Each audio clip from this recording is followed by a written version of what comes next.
Thursday. It's Thursday. Hey, it's Thursday. And welcome to the 10 Commandments of Leadership. This is where we do several things, and we're excited about them. This is where we explore transformative truths for today's leaders, especially those who are recovering from ego-holism, just like me.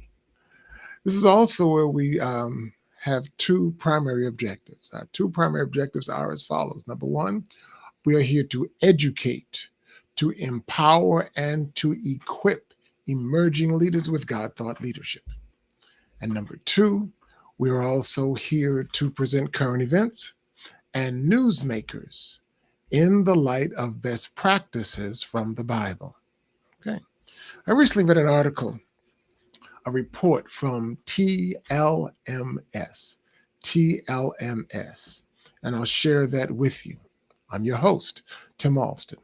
I'm a leadership strategist. I'm a 4-time Amazon best-selling author, and I am the world's first acknowledged recovering egoholic. Yeah, we'll talk about that.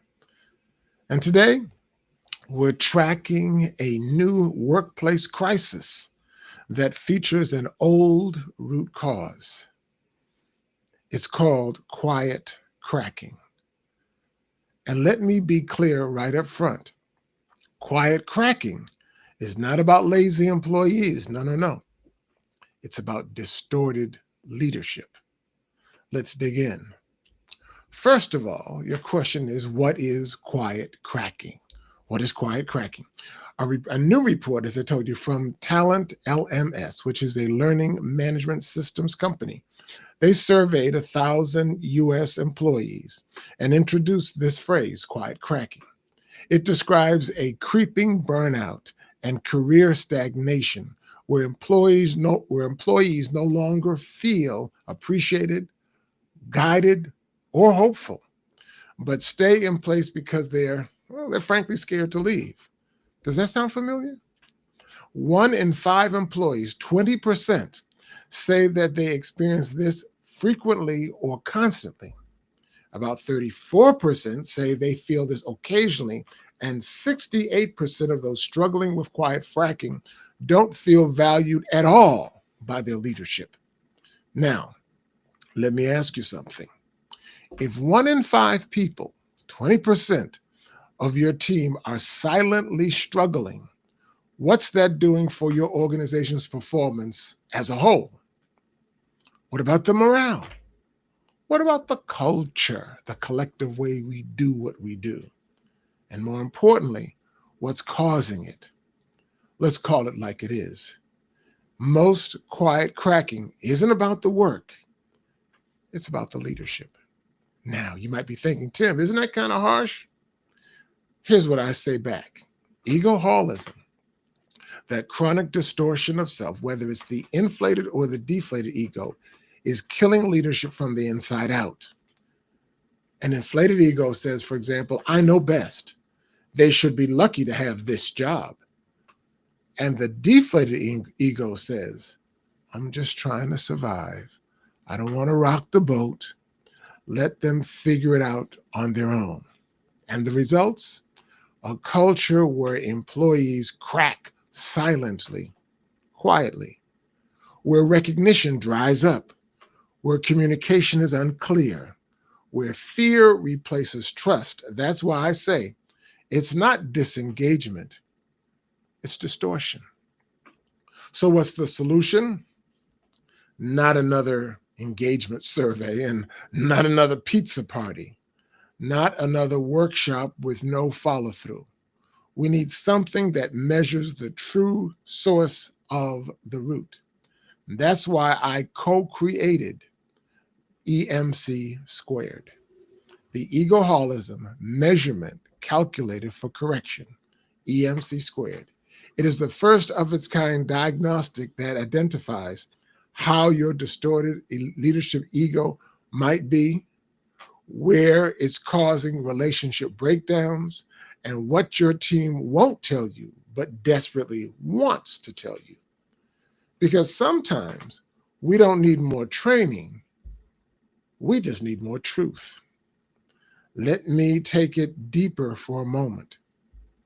Jesus said in Matthew 11:28, "Come unto me, all ye that weary and are heavy laden and burdened, and I will give you rest."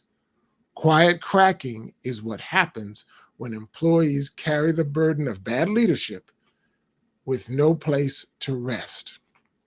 But imagine if we leaders learned to come clean with our ego problems.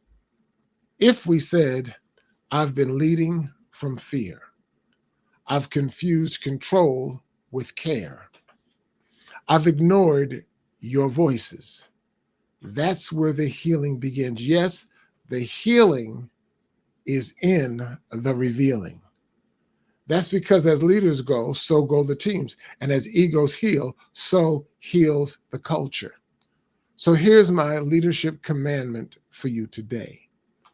Diagnose the distortion before it becomes destruction. Diagnose the distortion before it becomes destruction. Don't ignore the cracks.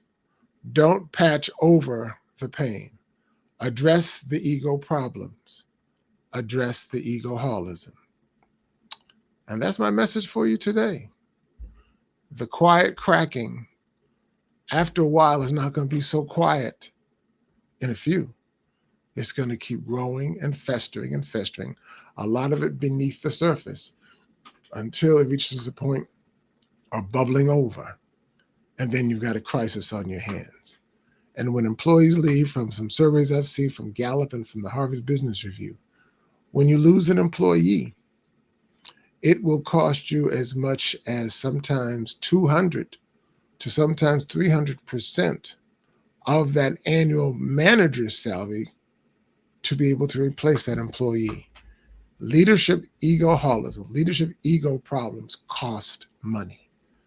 But if we begin to cut off the problem at the root, not just the symptoms is the quiet cracking. We cut off at the root, which is the leadership ego problems, then we can save a lot of wear and tear emotionally and financially for the companies. So DM me, quiet cracking, at info@timalston.com. And let's work through this. Let's have a 7-minute call, a discovery call. And let's begin to work through these problems. Thanks for listening. Thanks for watching. This has been the 10 Commandments of Leadership. I've been your host, Tim Alston. I've enjoyed talking with you, sharing with you what has been the burden on my heart, the burden of my research, and the burden of my prayer life.